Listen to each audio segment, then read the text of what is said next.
Muy buenos días, en nombre de México Industry les damos la más cordial bienvenida a este webinar que lleva por título Resiliencia automotriz, la industria mexicana frente al nuevo escenario arancelario. Mi nombre es Mariana Méndez, soy gerente editorial de México Industry y me complace ser su anfitrión este día. En unos instantes estaremos iniciando la participación de nuestro invitado especial. En caso de tener preguntas para nuestro panelista, los invitamos a activarla haciendo clic en la parte inferior de sus pantallas y una vez que finalice el panel tendremos una sesión de preguntas y respuestas de aproximadamente 5 a 10 minutos. En caso de presentar problemas con el audio o con el video durante esta presentación, les pedimos revisen su conexión a Internet y asegúrense de haber ejecutado la prueba de audio y video. Adicionalmente, pueden salir de la sala virtual y regresar cuantas veces lo requieran. Quiero darle la bienvenida a nuestro panelista invitado, el doctor Manuel Montoya, director general del Clúster Automotriz de Nuevo León. Manuel Montoya cuenta con más de 30 años de experiencia internacional en las áreas de planeación estratégica y desarrollo de planes de negocio, así como en la creación, desarrollo y estructura de clústeres de diversos sectores y regiones del país. Es doctor en Administración por la Universidad Autónoma de Querétaro, máster en Business Administration por el Instituto de Estudios Superiores de la Empresa de Barcelona, España, e ingeniero químico administrador por el Instituto Tecnológico y de Estudios Superiores de Monterrey, Campus Monterrey. Actualmente, Manuel Montoya es director general del Clúster Automotriz de Nuevo León y socio fundador de N Estructuras de Negocio. Además, es miembro del Consejo para Latinoamérica de The Competitiveness Institute, así como el Centro de Competitividad Monterrey y del Clúster de Herramientales de Nuevo León. Asimismo, ha colaborado activamente en diversas asociaciones civiles de carácter social y educativo. Muchas gracias, doctor Manuel, por acompañarnos el día de hoy y damos inicio entonces a este panel titulado Resiliencia automotriz, la industria mexicana frente al nuevo escenario arancelario. Adelante. Muchísimas gracias, Mariana, y gracias a México Industry por la invitación a llevar a cabo este webinar, que espero pues les dé alguna información de utilidad a los que están aquí presentes. Y bueno, pues ahora que hicimos la portada de esta conferencia, pues Karina Tapia, que es nuestra encargada de comunicación, pues puso a bien poner esta imagen, ¿no? Que yo creo que quiere decir mucho de lo que hoy estamos viviendo. Aparentemente, ¿no? Porque realmente no estamos confrontados, estamos en un momento pues, con un gobierno americano con un punto de vista diferente al anterior y que, bueno, está llevando una estrategia comercial también diferente. Pero bueno, eso no significa que al final no vayamos a conseguir algo y por eso vamos a hablar de la resiliencia del sector. Pero antes de hablar de esto, quisiera comentarles que el Clúster Automotriz de Nuevo León es una asociación civil formada por empresas del sector automotriz, fabricantes de vehículos, autopartes, proveedores de segundo nivel, tercer nivel, primero, secretarías de gobierno, universidades, centros de investigación, escuelas técnicas. Todos nosotros trabajando en el modelo de la triple hélice, donde la industria se apoya y colabora con la academia y el gobierno para buscar ser más competitivos, ¿no? El cloud. Bueno, eh, quisiera empezar por contextualizar, ¿no? Grandes números, es una gráfica de la INA, de la Industria Nacional de Autopartes, que ya hemos usado en anteriores sesiones. México es el séptimo productor de vehículos ligeros, o sexto, ¿no? Ahí autores opinan, pero más o menos estamos ahí a la par de Corea en la producción de vehículos. Somos el cuarto productor de autopartes del mundo, el primer proveedor de autopartes para Estados Unidos, el quinto exportador de vehículos ligeros, el cuarto productor de vehículos pesados. En fin, son números que hablan por sí mismos. Es la principal industria de manufactura de nuestro país. Un fenómeno que además estamos viendo es que están llegando centros de ingeniería y de I+D a nuestro país. Hoy contamos ya con 26 centros, más de 15,000 ingenieros trabajando en investigación y desarrollo en nuestro país. Y luego sigue siendo la industria automotriz el principal generador de inversión extranjera directa en México, tanto en monto como en empleos. Y bueno, siempre viene bien contextualizar los números. 2024 ha sido el año récord de nuestro país en producción de vehículos. Bueno, ahí la gráfica pone 4 millones, realmente fueron 3,9 como ahora veremos. 3 Nos quedamos a poco más de 10,000 vehículos llegar a los 4 millones. Pero en Estados Unidos se fabrican todavía más de 10 millones de vehículos, ¿no? Lo que nos indica que siguen siendo ellos los líderes en Norteamérica. Y Canadá con 1,5 millones, pues no se quedan atrás, ¿no? Y si hablamos de la producción de vehículos pesados, pues tenemos que en México se produjeron el año pasado 213,000 camiones y tractocamiones, poquito menos que en el 2023, una pequeña diferencia. Y bueno, ahí la gráfica, como pueden ver, la barra azul es lo que es para exportación y la roja lo que es para el mercado doméstico. Claramente se ve que es una industria como la de vehículos ligeros, muy dependiente de la exportación y de la exportación a Estados Unidos. Eh, y de la producción de vehículos ligeros en México, que decíamos que fue casi de 4 millones, casi 3,5 millones fueron para exportación.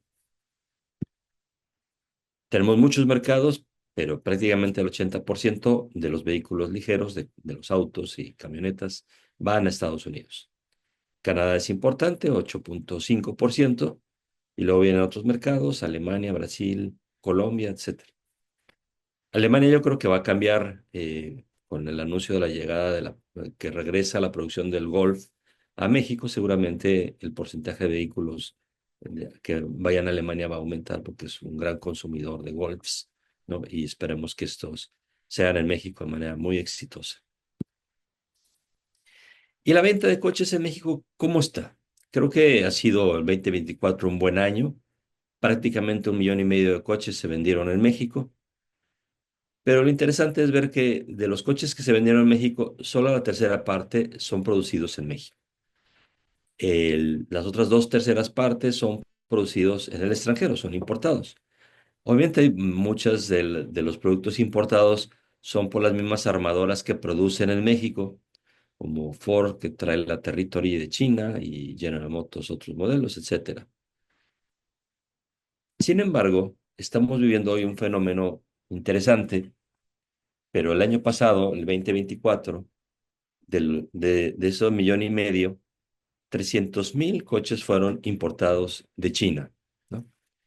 Muchos de estos de marcas chinas que no producen nada en México. Lo cierto es que de esos 300,000, ninguno tiene una sola pieza hecha en México.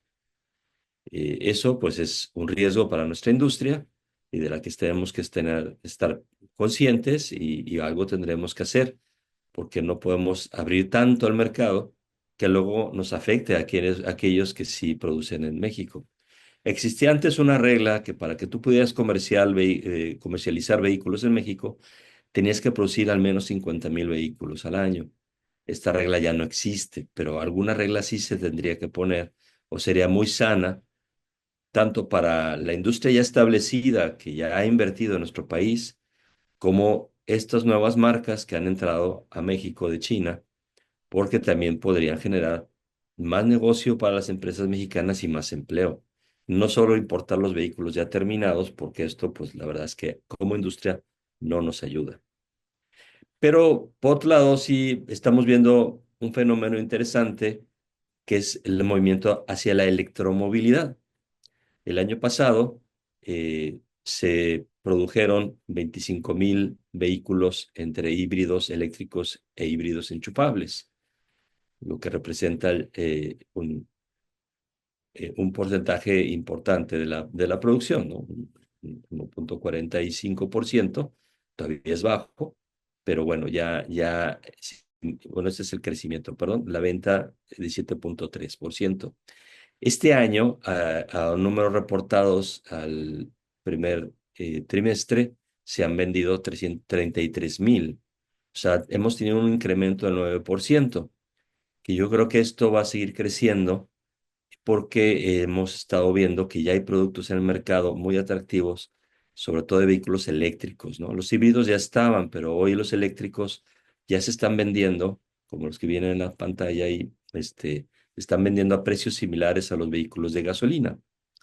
El BYD, ahí está el Dolphin, el Jack y el Volvo eléctricos que traen precios muy atractivos. Entonces, si un ciudadano común y corriente quiere comprar un coche eléctrico, ya no es un lujo como lo ha venido siendo hasta ahorita, y por lo tanto estimamos que ese porcentaje del 9% va a seguir aumentando. Y hoy es el 12% la producción pues de vehículos de nueva tecnología. Yo creo que esto al final del año vamos a ver un cambio importante, quizás hacia el 20%, ¿no? Bueno, pero este cambio tecnológico no significa que la industria de los coches de gasolina haya desaparecido. Va a seguir por varios años más. Hoy México sigue produciendo fundamentalmente coches de gasolina, de combustión interna, y nuestro principal mercado es Estados Unidos. Seguimos siendo su principal proveedor de automóviles. El 16% de la importación de vehículos que ellos hacen viene de México. Seguimos siendo su principal proveedor. Y si la industria de vehículos es grande, la de autopartes es más grande todavía, ¿no? El año pasado se produjeron 124 billones de dólares de autopartes en México. Son números, pues, se dicen fácil, pero significa una industria grandísima que está en muchos estados de nuestro país, que es el principal generador de inversión, que es el principal generador de empleo dentro de la industria de manufactura, y bueno, y seguirá siendo el motor. Pero contrario a lo que se dice en los medios políticos en Estados Unidos, la producción automotriz no se ha venido a México. Sí se ha venido una parte importante, pero hoy Estados Unidos sigue siendo el principal fabricante de autopartes de Norteamérica, produciendo algo más de 300 billones de dólares de autopartes, ¿no? Y ese 67% más o menos de la producción de autopartes se hace en Estados Unidos. En México 25%, y Canadá es el que quizás se ha rezagado un poco. En la provincia de Ontario fundamentalmente se producen algunos componentes, algo alrededor del 7% de la producción de Norteamérica. Y bueno, volviendo a los números de vehículos ligeros, decíamos se produjeron casi 4 millones, se exportaron casi 3,5 millones. Y este año pues vemos un movimiento en el primer trimestre. Se produjeron un poco más de vehículos, 973,000, que es casi un 5% más que el primer trimestre del año 24. Pero sin embargo estamos viendo una disminución del 6% en la exportación. Y esto es el primer efecto que ya vemos materializado de la guerra de aranceles que ha planteado el gobierno del presidente Trump en los Estados Unidos, porque efectivamente se le han impuesto aranceles de un 25% a los vehículos que no cumplen con el TEMEC. Algunos vehículos que no lo hacían, pues se acogían a la regla de nación más favorecida y solo pagaban el 2,5%.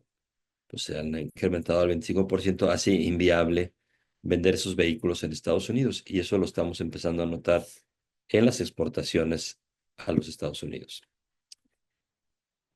Y en cuanto a la producción de vehículos eléctricos e híbridos en México, pues producción de híbridos es realmente todavía muy pequeña. Solo se está haciendo un vehículo que es la Tacoma de Toyota en la planta de Guanajuato. El año pasado se arrancó la producción de esta, se hicieron 16,000 vehículos, pero bueno, este primer trimestre ya llevaban 10,000. Bueno, podemos esperar que estemos cerrando el año eh, alrededor de unos 45 o 50,000 vehículos de Toyota híbridos. Y de los eléctricos, pues estamos produciendo hoy 4 vehículos fundamentalmente aquí en México. Uno que es el Mustang Mach-E, que ya desde el 2020 se produce en Cuautitlán. Ha sido un vehículo, bueno, que ha venido a la baja en la venta. En el 2023 casi se produjeron 100,000, pero el 2024 se fue la producción prácticamente a la mitad. Y esto debido a que el mercado pues, ha dejado de adquirirlo. Parece es un vehículo bueno, pero quizás ha quedado ya un poco alto en su precio comparado con otras opciones que hay en el mercado. Y pues General Motors empezó su producción en el 23 de la Blazer y de la Equinox y en el 24 de la Wagoneer. Ya en el 24 se produjeron casi 100,000 vehículos. Ya en el 2024 se hicieron ya 150,000 vehículos más o menos entre estos 3 modelos. Y de la producción de autopartes, la vemos repartida en todo el país, pero especialmente en tres grandes regiones. Una es la región del norte, los estados que hacemos frontera con Estados Unidos. La región centro, la verde, que es la tradicional, la que tiene, que este año cumple 100 años que se puso la primera planta de Ford y que se desarrolló esta industria en aquella región. Y la zona Bajío, que pues creció después de la crisis de 2009 con la llegada sobre todo de las armadoras japonesas y muchos de sus proveedores. En el cierre del 2024, Coahuila seguía teniendo liderazgo en producción de autopartes con casi 15%, seguido de Guanajuato y Nuevo León, Chihuahua y Querétaro. Guanajuato y Nuevo León han estado intercambiando posición y mes por mes, pero bueno, la producción es muy similar actualmente en el 2025. Estamos organizados por clústeres en la industria automotriz de nuestro país, algo que yo creo que nos distingue de cualquier otra región del mundo. En Cloud somos el primer clúster que existe desde el 2007 en México y se han ido formando otros clústeres. El último que se ha incorporado es CLAS, el clúster automotriz de Sonora, que se constituyó apenas en agosto del año pasado. Y bueno, ya con esto somos 12 clústeres, donde hay unas 17 armadoras dentro de nuestros asociados y más de 600 empresas productoras de los diferentes niveles de la cadena. Bueno, todo esto para contextualizar el tamaño de nuestra industria, la importancia que tiene. Y luego, pues me gustaría ahora meterme un poquito a volver a revisar qué ha pasado en el TEMEC en estos 6 años que llevamos ya de TEMEC, ya funcional. En julio completamos el sexto año. Bueno, aquí son las reglas de origen de los vehículos ligeros. Pues hay mucho detalle, pero yo me voy a centrar en dos reglas que son las fundamentales para todo esto. Sí, acero y aluminio son importantes, pero eso se entiende en su contexto. Pero para arrancar el vehículo hoy debe cumplir un 75% de contenido regional para ser considerado norteamericano. En el NAFTA era del 62,5%. ¿Qué significa esto? Que un 12,5% se tiene que fabricar ahora en Norteamérica. Hubo un periodo para poco a poco subir ese porcentaje, pero ya hoy se debe cumplir el 75%. Pero la regla más importante, yo siempre he dicho, ha sido esta, que a los Tier 1 también les pusieron ya una regla que no existía en el NAFTA. En el tratado que se firmó que se comenzó en el 94 y que poco a poco se fue incrementado el contenido regional, fue del vehículo, no de la autoparte. La autoparte, tú podías traer prácticamente todo fuera de la región, le hacías un proceso y ya era considerado norteamericano. Hoy no, hoy tienes que probar que el 75%, bueno, hasta el 75% de autoparte tiene contenido de origen norteamericano. Muy bien, y en este contexto, el movimiento de importación y exportación de autopartes de México, con información aquí de la INA, pues comentar que el 88% de nuestra producción de autopartes va a Estados Unidos. Es fundamentalmente lo que hacen las Tier 1 para las plantas armadoras. De esos 10 millones de coches que se hacen en Estados Unidos, van de nuestras plantas a las plantas armadoras en Estados Unidos. Algo se va a Canadá y muy parcialmente a otros mercados. ¿De quién importamos? Fíjense, sigue siendo Estados Unidos nuestro principal proveedor de autopartes. El 52% de lo que importamos viene de Estados Unidos. Mucho de esto también son componentes Tier 1 que van a las plantas armadoras en México. Y bueno, y luego vienen otros proveedores, pero lo que llama atención es que China es el segundo proveedor de, de autopartes y de componentes para México, cuando China no fabrica vehículos todavía en México, ¿no? Entonces, hay un tema donde uno tiene que plantearse cuál será o debería ser el papel de China si quiere o no quiere producir en México eh, mm, partes y vehículos. Partes ya está haciendo algunas empresas como Yanfeng y otras, ya están produciendo, pero son todavía pocas en comparación con el tamaño de industria que ellos tienen. Y en Estados Unidos, pues ellos, el 43% de sus importaciones vienen de México y otro 10% de Canadá. Estamos hablando de un 54% de sus importaciones vienen de la región Norteamérica. Eh, y luego, pues, el otro porcentaje viene de otros mercados, pero otra vez llama la atención que el 7,6% de las importaciones para los 10 millones de vehículos que se hacen en Estados Unidos venga de China, cuando ellos no están produciendo en la región. Entonces, claramente, el reto para hacer más eficiente o el contenido de nuestra región es reducir las importaciones, sobre todo de estos cuatro países: China, Japón, Corea y Alemania. Y en otros hay ya importantes jugadores como es Vietnam y es Tailandia. Son en países que están exportando y que pues también van a representar un reto para nosotros como proveedores de Estados Unidos. Bueno, me quedo un poquito en esta gráfica para reflexionar sobre, pues lo que no hace sentido es ponerle aranceles a ese 54% de componentes que se producen en Norteamérica para la producción de vehículos que se hacen en Norteamérica, algunos de ellos de exportación, pero mucho para el consumo interno. Es solamente crear un impuesto innecesario que encarece todo el sistema. Y el arancel no es contra México, es contra su mismo consumidor y contra sus mismas plantas que están en Estados Unidos, porque son ellos los que finalmente pagan el arancel que se impone por ser producido en México o Canadá. Esto, pues como ahora veremos, es algo que va y viene y que de alguna manera tendrá que cambiar. Esta gráfica que la presentamos en octubre allá en una reunión que se hizo en Washington, explicamos cómo la industria terminal, la de vehículos ligeros, es una industria que no ha crecido y no va a crecer mucho. Como ven ahí las barras rojas, es la producción de coches que se hace en Norteamérica.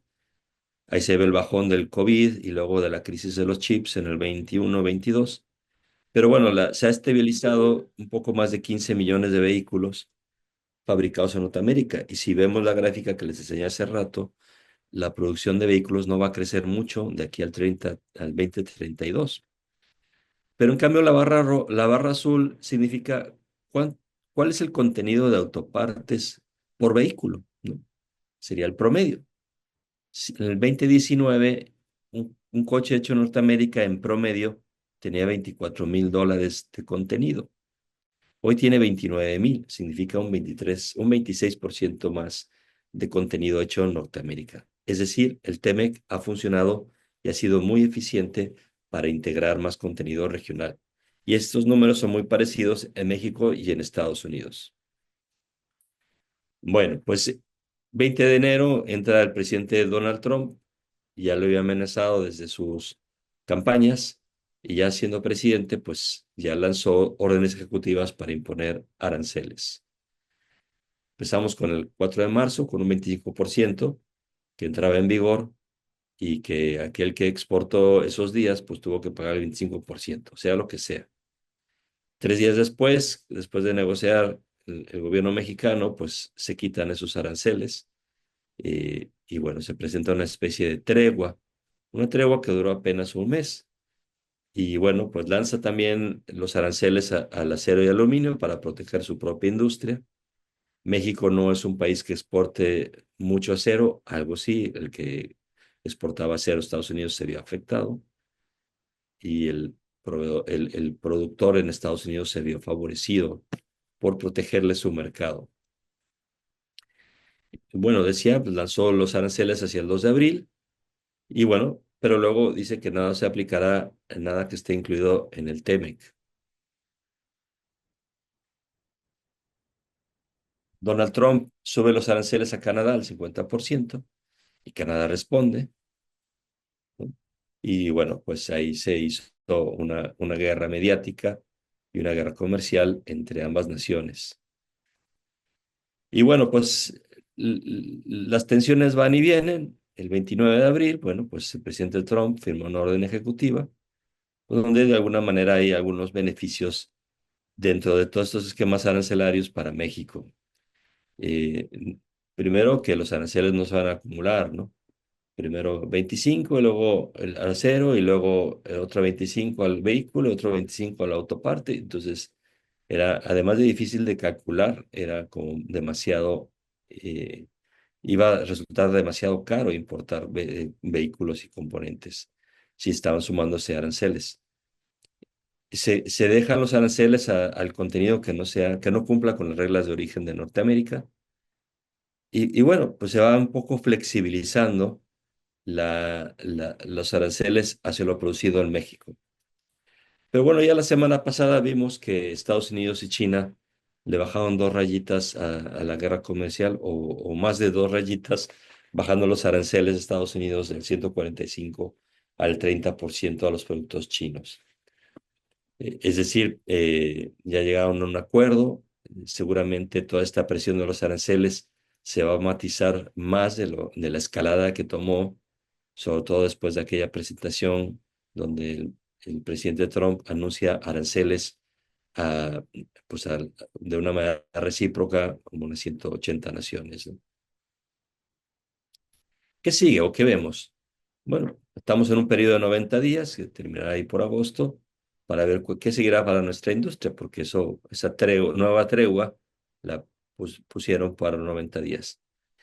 La guerra no ha sido, de aranceles no ha sido buena para nadie, y tampoco para el presidente Trump, donde en la gráfica de arriba vemos cómo su nivel de aprobación ha ido cayendo, ¿no? Moviéndose la opinión positiva del 50 al 45%. Y bueno, Donald Trump, pues, antes que nada es un político hoy, y a él lo que le interesa, pues, es qué opina la gente de él, ¿no? Entonces es posible que ante toda la caída de las bolsas y el efecto negativo que ha producido en la economía de su propio país, pues él vaya a matizar pues toda esta eh, lanzamiento de aranceles. Se espera que se revise el TEMEC en el 2026. Hay quienes dicen, entre ellos el secretario Marcelo Ebrard, que es posible que en el segundo semestre del año se empiecen ya las renegociaciones, porque esto de revisión, pues parece que se va a quedar corto. Yo creo que sí va a ser una renegociación. Y bueno, sea lo que sea, eso va a ser bueno para ponerle ya un fin a esta incertidumbre que han generado los aranceles. ¿Qué es lo cierto? Pues que va a continuar la regionalización. Es decir, vamos a seguir concentrando la producción por regiones en el mundo. La regionalización en Norteamérica va a suceder lo mismo en Europa y en Asia. Reducir la dependencia de importaciones de otras regiones del mundo. Entonces, yo lo que estimo que va a suceder después de todo este ruido de los aranceles es que se va a revisar el TEMEC y ese TEMEC se va a reforzar para que la producción se quede aquí. Vemos ahí cómo para Estados Unidos es importante México, Canadá pues para su economía, ¿no? Vemos estados como Texas o Arizona o Utah, que son muy dependientes del mercado mexicano, de ahí vienen muchas de sus importaciones. ¿Y qué estamos viendo ya? Pues que están empezando a regresar los prospectos de inversión extranjera directa. Eso es una buena señal, se habían frenado un poco a partir de finales de año, pero definitivamente con los aranceles nadie quería mover un dedo y estamos empezando a ver que están regresando, ¿no? Ya, de hecho, después de esta reunión voy a reunirme con una empresa americana que está pensando en invertir aquí. La próxima semana recibimos a otra empresa. En fin, se está empezando a ver otra vez ese movimiento de las inversiones. Y los que tenían nuevos proyectos detenidos, pues van poco a poco a empezar a rearrancarlos. Bueno, la industria sigue. ¿Y dónde está el reto? Esta gráfica, pues ya me dirán los que me han visto ya en estos webinars, es que siempre la pones, pues es que sigue estando el reto, ¿no? Seguimos teniendo el reto de que nuestra industria sigue siendo esta pirámide donde tenemos unas 30 plantas armadoras OEMs entre vehículos ligeros y pesados, unas 600, 700 plantas Tier 1, empresas transnacionales la mayoría, algunas pocas de capital mexicano, proveedoras directas de las OEMs. Y bueno, pues es una base que ha sido buena porque ha soportado la producción de estos vehículos, de estos, no sé, poco más de 4 millones si contamos ligeros y pesados, pues las autopartes que se utilizan ahí. Pero sin embargo, seguimos teniendo el reto del Tier 2. Este Tier 2 que no se desarrolló por el NAFTA porque no había ninguna obligación de las transnacionales de comprar localmente. Hoy traen ya la presión para cumplir las reglas de origen y que no se les imponga el 25% de aranceles a sus componentes. Entonces, sus mismos clientes de las Tier 1 le están exigiendo que integren más Tier 2 locales y de la manera que sea. Nosotros estamos siguiendo el esquema por dos caminos, desarrollando proveedores locales, empresas que trabajan, que ya existen aquí o que trabajan para otra industria y que pueden empezar a trabajar para la industria automotriz, o pymes que estamos apoyando para que puedan tener sus certificaciones, lo que haga falta, y puedan sumarse a las cadenas. Y el otro camino es la inversión extranjera directa, ¿no? Donde empresas del mundo que son expertas en un proceso vienen aquí y pueden ser proveedores de las Tier 1 y las OEMs, ya de una manera inmediata porque ya ellos ya lo hacen en otros países. Y bueno, esta gráfica me gusta siempre comentarla porque es el resultado de nuestro evento anual de proveeduría automotriz, que este año lo tendremos el 4 y 5 de junio, como más adelante vamos a comentar más detalle. Pero en ese evento, nosotros invitamos empresas armadoras y Tier 1, pues no solo de Nuevo León, sino de todo el país, que vienen como compradores y ellos nos pasan sus requerimientos. Esos los ponemos en una plataforma, de tal manera que las empresas Tier 2 y Tier 3 y todo tipo de proveedores también indirectos que están queriendo hacer negocio con esas transnacionales, se pueden meter a la plataforma, ver qué están buscando y tratar de pedir citas, ¿no? No sé, si yo soy una empresa de, no sé, de producción de partes estampadas y me meto a la plataforma y hay 4 empresas que piden estampados, pues le pido cita a esas 4 empresas y el comprador pues nos recibirá durante el evento. Pero bueno, esta gráfica, regresando a ella, ¿qué significa? Es el resultado del año pasado de los requerimientos, de la oferta contra la demanda, los requerimientos contra lo que había. eh, Tenemos que hubo 5 empresas compradoras que nos pidieron componentes de Fine Blank. Si nos vemos el eje de las Y, vienen los procesos. La raya azul es el número de empresas compradoras que nos pidieron ese commodity y la raya roja es el número de empresas proveedoras que tuvimos en el evento. En Fine Blank, en lo estampado en frío, tuvimos 5 empresas que nos pidieron este proceso y no tuvimos ningún proveedor. Sé o sabemos que hay muy pocos proveedores de este proceso en México, que tradicionalmente hemos importado de otros países, pero si ustedes saben de alguien, les agradeceremos que nos pasen información porque se está necesitando.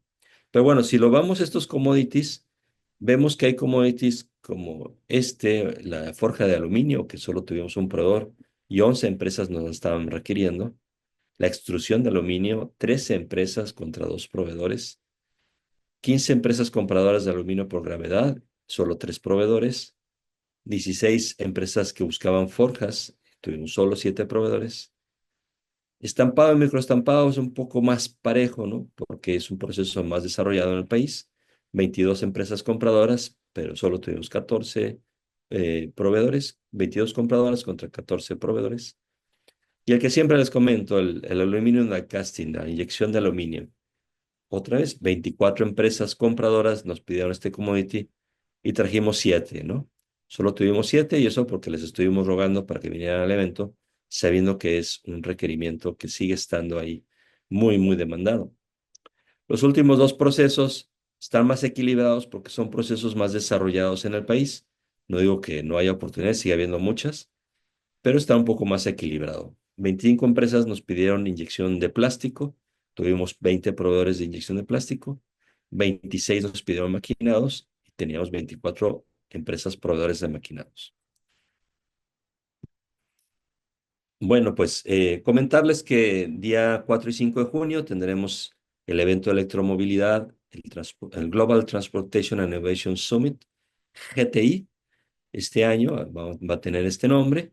Vamos a tener el evento en Cintermex, en Monterrey. Lo estamos organizando entre la Secretaría de Economía del Estado de Nuevo León, el Clúster Automotriz de Nuevo León y Nuevo León 4.0. El año pasado tuvimos más de 2,000 citas de negocio, 2,134. Esperamos tener un número similar este año y que muchas de estas citas, empresas como las de ustedes las tengan. Más de 2,000 asistentes, 14 países representados, y, bueno, compradores de más de 50 empresas, 121 empresas expositoras y 26 speakers. Vamos a volver a tener este esquema este año, vamos a tener un ciclo de conferencias, el piso de exposición y las citas de negocio que siguen siendo el corazón del evento. ¿Qué ofrece este evento del proveedor automotriz y del GTI? Además del foro de conferencias, donde traeremos a líderes que nos hablen sobre el futuro de la industria y lo que las empresas están haciendo hoy, pues con todo el tema de la transición, el reto de los aranceles, etcétera. Tendremos una expo con 5,000 metros cuadrados de exposición, las comidas de trabajo, donde pues ojalá ustedes se animen, ahí es una manera de contactar a los compradores de una manera más informal, así como todo el tema del networking, incluido el brindis. En el piso de exhibición hay mucho, mucho networking. Y finalmente, pues tenemos el evento de las reuniones de negocios B2B, con más de 100 empresas entre compradores y empresas compradoras. Aquí están los precios, ¿no? Ustedes pueden inscribirse en nuestro evento. Este es el costo. Si ustedes quieren al modelo básico o quieren estar en la cita, en las comidas de negocio, entonces pueden tener citas. Si alguno quisiera tener un stand, creo que ya casi no hay, pero si de casualidad alguien quisiera, pues todavía podría haber alguna pequeña oportunidad. Y pues nada, yo antes de terminar, quisiera ofrecerles a la audiencia, ahí está mi correo electrónico. A los 3 primeros que me escriban un mensaje, les daremos un 50% de descuento en los tickets o la entrada que tengan, que elijan, a los 3 primeros. Ojalá muchos de ustedes me escriban porque así tengo más contactos y más amigos, ¿no? Pero solo a los 3 primeros vamos a poder dar esa promoción. Y pues muchísimas gracias, esperemos que les haya gustado la charla y si tuvieran alguna duda, por favor la pueden poner en el chat o mandárselo a Mariana para que nos dirija la sesión de preguntas y respuestas. Adelante, Mariana. Muchísimas gracias a Manuel Montoya por su participación en este espacio, por la claridad y sobre todo los datos tan valiosos que nos compartiste el día de hoy. Pues sí, hemos recibido ya algunas preguntas y comentarios por parte de nuestra audiencia. Vamos a dar inicio a esta sesión de preguntas y respuestas. Vamos a tratar de contestar la mayor cantidad de preguntas posibles. La primera. Nos dicen, por favor, en cuanto hablar respecto al contenido mínimo en autopartes para que califique como originaria de Norteamérica, si pudiera repetir un poco sobre esta información. Pregunta, ¿ya no aplica solo la transformación que provoca salto arancelario? Bueno, la pregunta es muy específica y yo me podría equivocar fácilmente. Lo que yo recomendaría es eh, platicar con algún consultor de comercio exterior de cómo aplicaría hoy el concreto con lo que ellos están exportando o importando, ¿no? Sí hay mucha confusión. Oye, es que si el acero lo fundo en México o en Estados Unidos es considerado norteamericano. Sí, pero oye, pero si yo traigo la chatarra y la fundo también, pues sí, pero si traigo el aluminio ya fundido, pues ya no cuenta como norteamericano, aunque aquí le haga el proceso de inyección. No sé, toda esta ya detalle es complejo y yo me declaro, no soy experto en comercio exterior, pero yo sí les recomendaría eso, que charlen con alguien que traiga ya más el detalle operativo al día de hoy, ¿no? Muy bien, muchas gracias. La siguiente pregunta. ¿Qué esperamos que el gobierno de Estados Unidos busque en las negociaciones del TEMEC para la industria? Esa es la pregunta del millón. Si no estaría invitado a las mesas de negociación. No, ¿qué espero que he escuchado con líderes de la industria? Yo creo que van a tratar de presionar con el tema de China, de cómo manejarlo. Es dispar el tratamiento que se tiene a China en Estados Unidos y México. Aquí, por ejemplo, hemos dejado entrar a los coches chinos libremente. Sí, algunos ya ellos pagan un arancel, pero muy bajo. De tal manera que coches que sabemos que vienen con subsidio se venden en México y eso pues no ayuda a la producción. ¿Se acuerdas que dijimos que la producción de Norteamérica está como, va a estar flat en los próximos años? Bueno, el crecimiento en venta de vehículos se va a dar en México, como se está dando ahorita. Ha crecido, no sé, un 15-20% en los últimos 3 años. Pero sin embargo, ese crecimiento se lo han comido los coches que vienen de China. Entonces, eso no ha ayudado a la producción de Norteamérica. Entonces, yo creo que por ahí va a ir un poquito la presión del gobierno norteamericano, sobre todo, de quizás homologar las reglas arancelarias respecto a lo que se importa de China y muy posiblemente a las inversiones que vengan de empresas chinas. De acuerdo, muchas gracias. Leticia Navarrete te pregunta, en este contexto, ¿cuál es entonces el futuro del nearshoring? Ah, el futuro del nearshoring hoy está como incierto por todo el tema arancelario, por el ruido que está metiendo todo esto. Pero como les comenté ya la semana pasada que le bajaron la presión a los aranceles de Estados Unidos a China y viceversa, pues estamos pudiendo ver que va a haber aranceles hacia China, pero para ciertas industrias más que para otras, ¿no? El nearshoring yo creo que va a continuar porque ya es un fenómeno, a todo mundo nos conviene regionalizar nuestra producción. Primero ya vimos los problemas que genera el tener la producción del otro lado del mundo cuando hay una crisis logística como la que vivimos en el 2021, 2022 con la crisis de los chips. Entonces, por un lado es buscar la regionalización, pero también cómo competir, ya no entre naciones, sino entre regiones. O sea, si Norteamérica, por ejemplo, quiere competir contra los gigantes asiáticos, no nos queda otra más que unirnos y fortalecernos. México y Estados Unidos somos muy complementarios y de otra perspectiva, Canadá y Estados Unidos también. Entonces, eso es lo que nos hace ser una región muy, muy competitiva. Y si además vemos que un país tan poderoso como China tiene prácticas comerciales que no son compatibles con las prácticas comerciales del resto del mundo, pues vamos a tener que hacer equipo para protegernos de que no nos quiten nuestras industrias. Entonces, el nearshoring, yo digo que, o lo que veo es que sigue, continuará. Hubo una pausa un poco por este tema de los aranceles. Una vez que termine de clarificarse, vamos a volver a ver este crecimiento acelerado de inversiones llegando a nuestra región. De acuerdo. La siguiente pregunta. Voy a unir dos que van en un poco en el mismo sentido. Me interesa saber su opinión sobre qué tan viable y rentable ven el empezar a producir autopartes localmente. Mi negocio está interesado en ser proveedor de autopartes plásticas. Y una segunda pregunta. ¿Cómo podemos acercarnos? Nosotros forjamos acero y aluminio. Ah, muy bien, ¿dónde estaban? Bueno, pues miren, precisamente estos eventos, como el que les anunciaba, están dirigidos a reunir a las empresas proveedoras con los compradores, porque así como ustedes producen plástico o forjan acero y aluminio y dicen, bueno, quizás yo trabajo para la industria eléctrica o para la industria, no sé, de la construcción, pues ¿qué tengo que hacer para entrar a la industria automotriz? Bueno, pues acercarse con los clústeres. Un primer momento es estos eventos, porque así como el de Nuevo León, hay uno en Querétaro, otro en Guanajuato, otro en el Estado de México y en otro en Puebla. Entonces estamos tratando de tener eventos similares en los otros clústeres. Pero bueno, a través de los clústeres y a través de los eventos son dos canales para poder acercarse a empresas que andan buscando estos procesos. Oye, es que inyección de plástico hay muchos que ya lo hacen.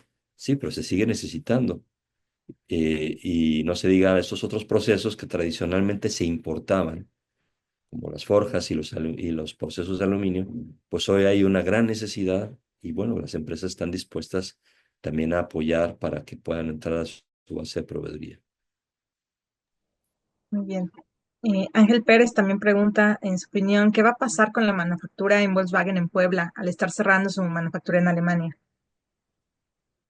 Bueno, no soy experto, habría que preguntarle a la gente de relaciones de Volkswagen, pero lo que yo veo en las noticias es que se dice que viene la producción del Golf a Puebla. ¿Por qué? Pues porque lo que estaba haciéndose en Alemania se está moviendo para acá. Entonces, sí, y México es más competitivo en la producción de vehículos hoy y pues las grandes armadoras van a tener que revisar dónde tiene la producción de sus autopartes. También leía en las noticias como el CEO de Nissan, que es un mexicano, pues también está hablando de reorganizar la producción de sus modelos y México es un agente clave para la armadora a nivel mundial. Entonces, yo creo que México va a seguir siendo un importante lugar para la producción de coches y quizás pueda ser incluso un espacio para la producción de vehículos de gasolina, mientras otras regiones se van moviendo a la producción de vehículos de otras tecnologías. Muy bien, pasamos a la siguiente pregunta de Mónica Ayala. ¿Cuál es la expectativa sobre que México imponga aranceles a la importación de productos chinos como parte de la próxima negociación del TEMEC? Pues eso es difícil saber hoy, ¿no? Yo creo que México va a tener que pues, dialogar mucho con Estados Unidos, con el gobierno americano, entender las razones que ellos ponen, nosotros poner las nuestras, pero al final tiene que llegar a un equilibrio, porque nuestra región es Norteamérica, ¿no? China sigue estando muy lejos y China, pues sabemos que tiene prácticas en gran parte desleales en muchos productos y que si, no, es que compro en chino porque es más barato, pero no me importa lo que le afecte a mi industria, tampoco creo que sea una buena estrategia o no sea sana para los productores en México. Entonces yo creo que el gobierno mexicano va a tener que adecuarse mucho a lo que pidan sus contrapartes de Estados Unidos, sobre todo Estados Unidos y algo de Canadá. Gracias. Fernando Lesprón pregunta, ¿se conoce de alguna estrategia para que la región compita contra las marcas chinas? No, desgraciadamente no. Yo creo que este es un problema que tenemos como industria hoy. Tenemos que hacer una gran reflexión a nivel nacional, porque las marcas chinas pues están entrando, son muy poderosas, tienen mucha tecnología, tienen un diseño increíble, pero bueno, ¿eso qué significa para nosotros como mexicanos, no? ¿Convertirnos solo en compradores o convertirnos en socios de esas marcas, no? Yo creo que sería muy bueno que ellos pudieran invertir en México porque México no, pues puede producir aquí para otros mercados, ¿no? Ya en el pasado me ha tocado estar en alguna reunión con alguna armadora china, concreto con dos, ¿no? En los años pasados, que veían a México como un hub de producción para Latinoamérica, porque ellos tienen años vendiendo coches en América del Sur, por ejemplo, pero si los producen en México, podrían venderlos sin aranceles a aquellos países, ¿no? Entonces, sí creo que tengamos que tener un rol de socios de ellos pero al mismo tiempo tenemos que al negociar con Estados Unidos llegar a un acuerdo donde pues al final México salga ganando para tener las dos oportunidades que tenemos enfrente. Bien. Y Julio Hernández pregunta, en reuniones que he tenido con Tier 2 y Tier 1, me han manifestado que su meta es que los proveedores de autopartes se encuentren en México por temas de regionalización. ¿Qué pasa con los proveedores que están en Estados Unidos? ¿Sus autopartes no son consideradas dentro de la región? No, totalmente, son norteamericanas, ¿no? O sea, los productores en Estados Unidos podrían fortalecerse con estas nuevas reglas arancelarias y quizás por ahí va un poquito la presión del gobierno del señor Trump. Y seguiremos necesitando a los proveedores en Estados Unidos. Pero yo creo que hay un pequeño problema, que las industrias que tradicionalmente nos proveían de Estados Unidos se han ido moviendo a otras industrias más atractivas para ellos. Entonces sí tenemos un problema de la bajada de proveedores americanos, no porque no puedan o no sean competitivos, sino porque ya no les interesa tanto esta industria. Y luego tienen otro problema, y lo me decía una Tier 1 que tiene una planta en Estados Unidos que tuvieron que parar y decidieron eso que producían ahí internamente, moverlo a proveedores en México, porque no encontraban gente. Tenían una planta preciosa y me tocó visitarla. Y decidieron pararla porque no había gente, ¿no? Y no solo porque el precio de la mano de obra en Estados Unidos es mucho más alto que aquí, $20 la hora, no sé, sino porque los McDonald's o los otros negocios de comida rápida y otro tipo de trabajos menos estresantes les pagaban eso o más. Entonces, poca gente, sin incentivo para trabajar en manufactura. Ese es el gran reto que tiene la industria automotriz en Estados Unidos y que por eso mucha producción se ha venido a México, porque aquí tenemos gente, queremos trabajar, nos gusta la manufactura, tenemos una base buena de ingenieros y de técnicos. Entonces, Estados Unidos tiene que entender que México es parte importante de su ecuación de competitividad. Bien, y me parece que tenemos todavía tiempo para una pregunta más. José Rodríguez dice, ¿continúa la planta de Volvo en Nuevo León? Y en este contexto, ¿los componentes serán hechos en México? Así es, así es. Viene la planta que sigue en construcción en Ciénega de Flores. El proyecto, por lo que he sabido, sigue en pie. Eh, Hay proveedores de ellos hay algunos que ya eran proveedores de Volvo. Y Volvo tiene 3 plantas en Estados Unidos. Y hay algunos proveedores de aquí que mandaban componentes a esas plantas que pues han estado ya en su proceso comercial para poder entrar en los modelos que se vayan a hacer aquí en Monterrey, ¿no? En la zona de Monterrey. Pero también hay otros proveedores que la misma armadora les está pidiendo que se vengan aquí. Entonces, sí, vamos a ver la llegada de nuevos proveedores de Volvo, pues, de Europa o de Estados Unidos a México. Pero yo creo que más que nada ellos van a aprovechar la base de proveeduría que ya existe en Nuevo León, porque las 2 plantas más grandes de Norteamérica de tractocamiones están en esta región. Está Freightliner en Derramadero en Coahuila y luego Navistar aquí en International ahora ya otra vez en Escobedo. Cada una hace más de 50,000 tractos al año y pues tienen ya una base de proveedores muy sólida, de la que supongo que Volvo también se va a aprovechar, ¿no? Entonces, sí, la respuesta es sí. Mucho de lo que se va a producir para Volvo va a ser contenido hecho en México y hecho en esta región específicamente del noreste de México.